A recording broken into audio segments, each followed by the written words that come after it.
My name is Johnson Oyugi Odera, founder of the Water Revolution Campaign, Homa Bay County. This is my statement on the candidature of Dr. Evans Odhiambo Kidero, who is vying for position of Governor, Homa Bay County. Homa Bay County has been treated to a heated campaign for gubernatorial seat in the past few weeks.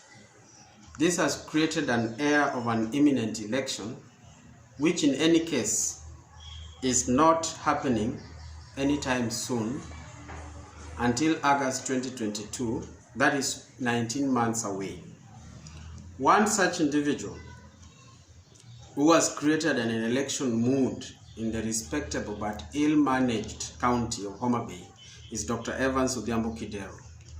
Whereas he has every democratic right to run for whatever seat he desires, there are concerns about his candidature, which include, but not limited to, 1, that Kidero is a man with a dark shadow of graft hovering over his head, and this is not a secret. This is in the public domain.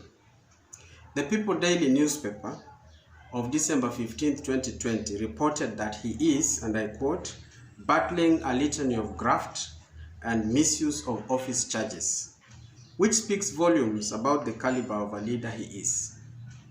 2, the backward culture of handouts that have been captured in a video where Kidero is seen throwing money at a crowd is barbaric and an insult to the collective intelligence of the people.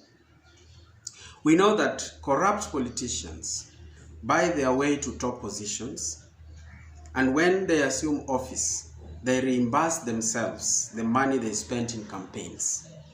Under Kidero's leadership as Nairobi governor, cartels took the city hostage and transformed Nairobi from a city in the sun to a city in the shit. Our position is that Homa Bay must be respected and the truth must be told.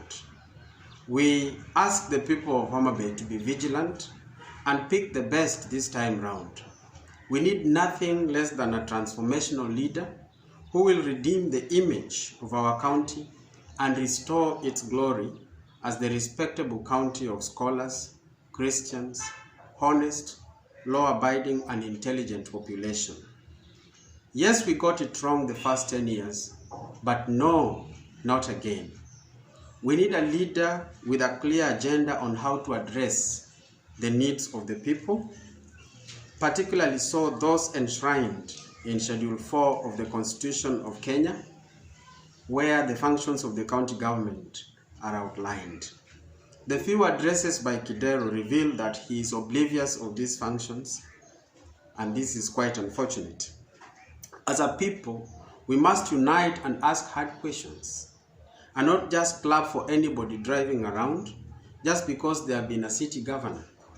Why can't Kidero consider running in Nairobi, where there is a vacancy at the moment?